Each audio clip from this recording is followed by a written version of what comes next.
Selamat pagi Bapak Ibu yang dikasihi oleh Tuhan. Puji Tuhan, pada pagi hari ini kita bisa berjumpa kembali. Mari kita berdoa bersama-sama Bapak Ibu. Terima kasih Tuhan Yesus buat hari yang baru yang Tuhan berikan dalam kehidupan kami, sehingga pada pagi hari ini Tuhan kami bisa merenungkan firman-Mu. Terima kasih Bapa, di dalam nama Tuhan Yesus, haleluya, amin. Puji Tuhan.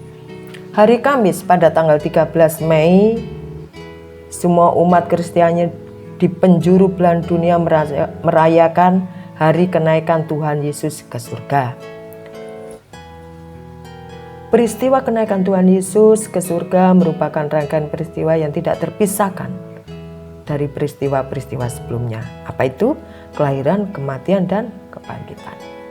Peristiwa ini ibaratnya mata rantai yang tidak bisa dipisahkan, Bapak Ibu. Mata rantai yang tidak bisa dipisahkan antara satu dengan yang lain.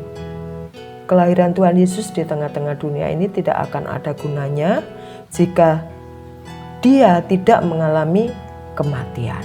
Demikian juga dengan kematiannya, tidak akan berarti apa-apa jika Tuhan Yesus tidak pernah bangkit dari antara orang mati.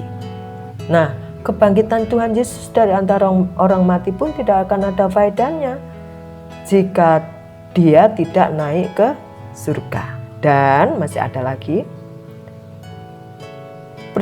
peristiwa yang tidak kalah pentingnya dari keempat peristiwa tadi di atas adalah tentang kedatangannya yang kedua kali.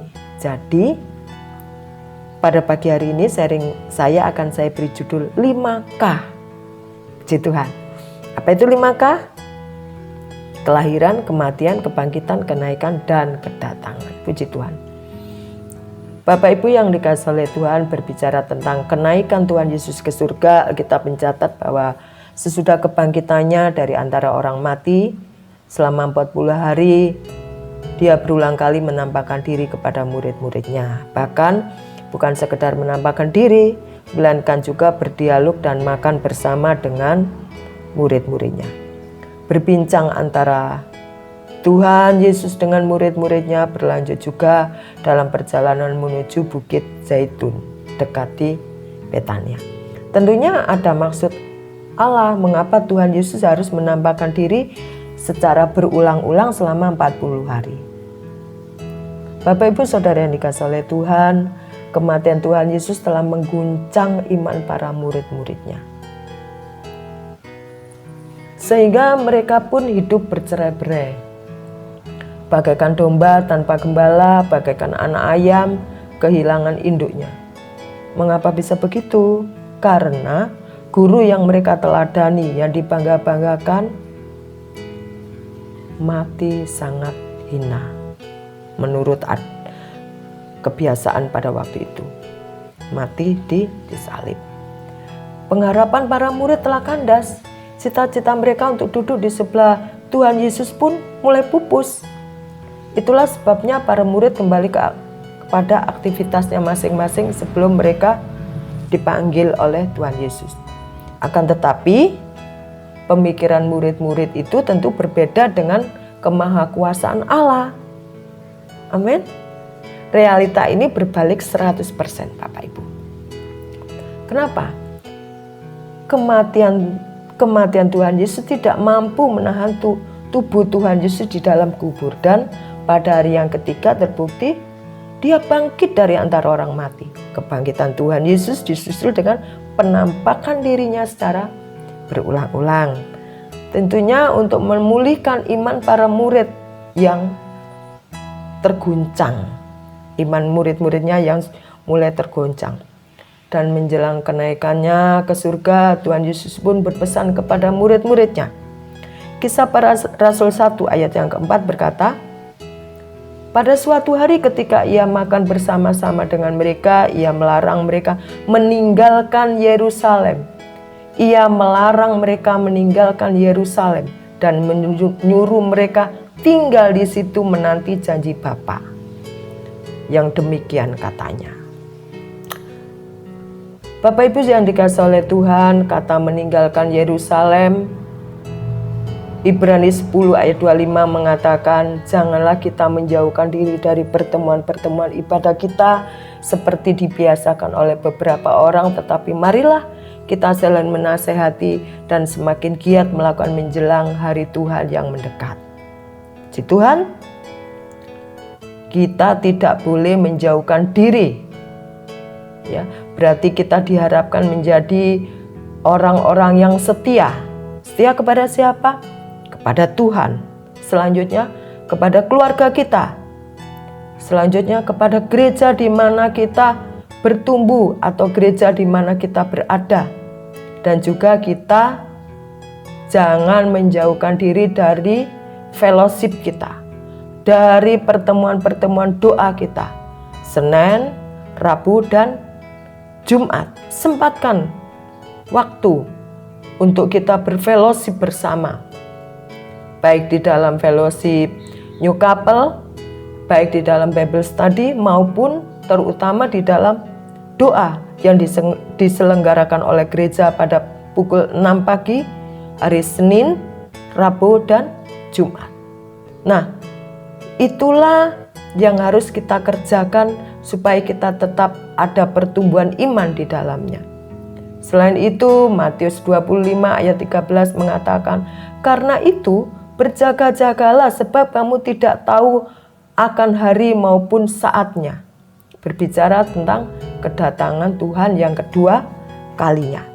Bapak Ibu Saudara yang dikasihi oleh Tuhan, gereja memberikan fasilitas kepada kita untuk kita berfellowship hari Senin, hari Rabu, hari Jumat pada pukul 6 pagi. Selain itu pada hari Selasa pada pukul 19.30 atau setengah 8 malam.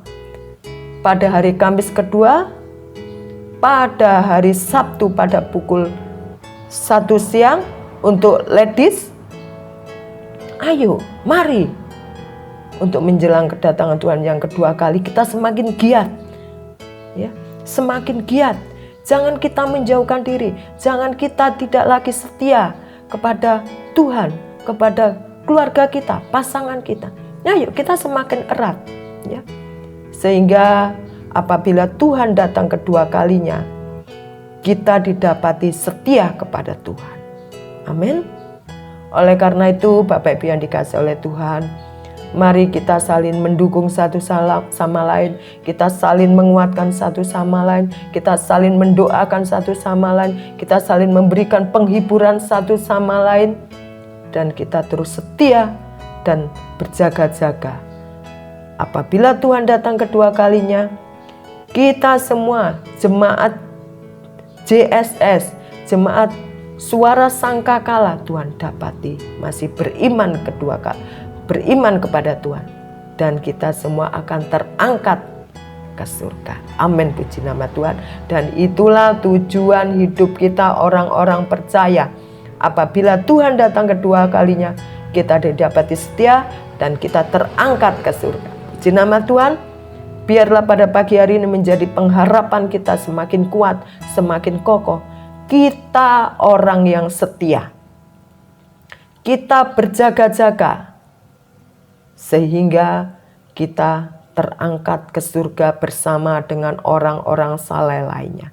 Puji nama Tuhan, tujuan kita tercapai dan kita tinggal bersama-sama dengan Bapa di surganya yang kekal. Puji nama Tuhan, selamat pagi. Tetap semangat di dalam mengasihi Tuhan dan mengasihi keluarga kita. Tuhan Yesus memberkati. Menang atas segala setan. Haleluya, haleluya, ku menang. Haleluya, dia bangkit. Haleluya, dia hidup. Haleluya, dia naik. Roh Kudus turun. Mengapa kamu mencari Dia yang hidup di antara orang mati? Ia tidak ada di sini. Ia telah bangkit, seperti yang telah dikatakannya ketika di Galilea, bahwa Anak Manusia harus diserahkan ke tangan orang-orang berdosa, disalibkan, dan akan bangkit pada hari yang ketiga.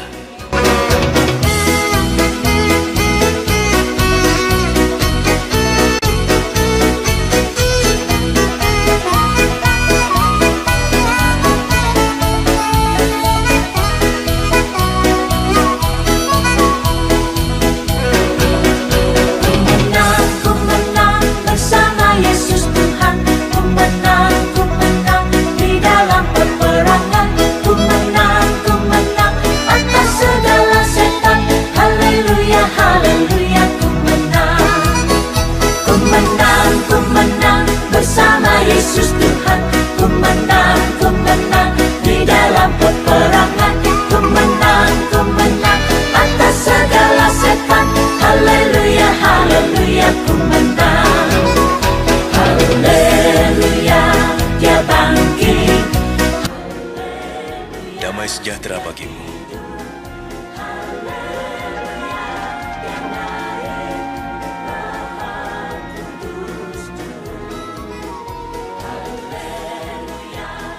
Mengapa kamu takut?